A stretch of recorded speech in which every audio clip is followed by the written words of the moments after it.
اپنے بچوں کو بہت سی چیزوں کے بارے میں بتاتے ہیں، اپنی تاریخ کے بارے میں اس طرح سے لیکن نہیں بتایا جاتا. ٹھیک ہے، ہم دیکھتے ہیں کہ بچے اپنی ٹیکسٹ بکس میں اور باقی جتنے بھی بکس وغیرہ ہوتی ہیں اس کے اندر بہت سی ایسی تاریخ بھی بتائی جاتی ہے جو کہ بڑی ویسٹرن ہے، اور یہ سب کچھ یقیناً ہمیں ان چیزوں کو بھی دیکھنا چاہیے، ان کو بھی پڑھنا چاہیے، فالو کرنا چاہیے. لیکن اس کے علاوہ ہماری جو اپنی تاریخ ہے، جو اسلامی تاریخ ہے، جو پاکستان کی تاریخ ہے، جو کشمیر کی تاریخ ہے، ہمیں اس کو بھی پڑھنا چاہیے. اور آج کل ہم دیکھتے ہیں کہ بچوں کی نا ان سبجیکٹس میں کمانڈ بہت ہی کم ہوتی ہے، بہت ہی بالکل ہی نہ ہونے کے برابر ہوتی ہے. اور وہ اس لیے کیونکہ والدین جو ہے آج کل اس چیز پر تھوڑا سا غور و فکر نہیں کرتے کہ ان کو نا اپنی تاریخ کے بارے میں، اپنے کلچر، اپنی ثقافت، اپنی روایات کے بارے میں بتائیں.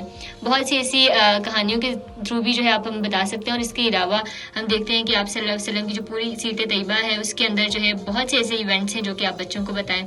صحابہ اکرام رضی اللہ تعالیٰ عنہ کی زندگی ہے، پھر انبیاء اکرام صلی اللہ علیہ وسلم کی علیہ السلام کی زندگی ہے.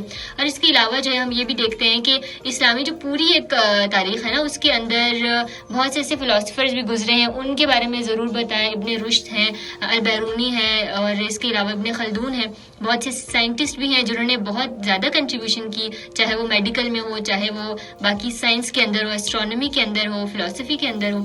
سو ہمیں ان چیزوں کے بارے میں بھی بتانا ہے تاکہ بچے جو ہے نا وہ ان لوگوں کو بھی آئیڈیلائز کریں، بجائے اس کے کہ بس ہر وقت جو ہے وہ سپر مین، اسپائڈر مین کے بارے میں بات کر رہے ہوں اور ان سے امپریس ہو رہے ہوں. ان کو بتائیں کہ جی ہماری جو تاریخ ہے اس کے اندر بھی بہت سے ایسے ہیروز گزرے ہیں جن کے بارے میں پڑھا جا سکتا ہے، جن سے انسپریشن لی جا سکتی ہے. سو ان چیزوں کے بارے میں جب ہم لوگ بتائیں گے نا بچوں کو تو پھر ان کو پتہ چلے گا. ان کی ایک تو مینٹل گروتھ بھی ہوگی، اور اس کے علاوہ ان کی جو پرسنالٹی ہے نا اس کے اندر بھی ہم چینجز دیکھنے کو ملیں گے. سو ضرور جو ہے میک شیور کیا کریں کہ اپنے بچوں کو اپنی تاریخ کے بارے میں بھی بتائیں. دوسروں کی تاریخ بھی ضرور آپ پڑھیں، سیکھیں، جانیں ان کے بارے میں، لیکن اپنی تاریخ کے حوالے سے بھی بچوں کو جو ہے پتہ ہونا چاہیے. اور یہ والدین کی ذمہ داری ہے سب سے پہلے.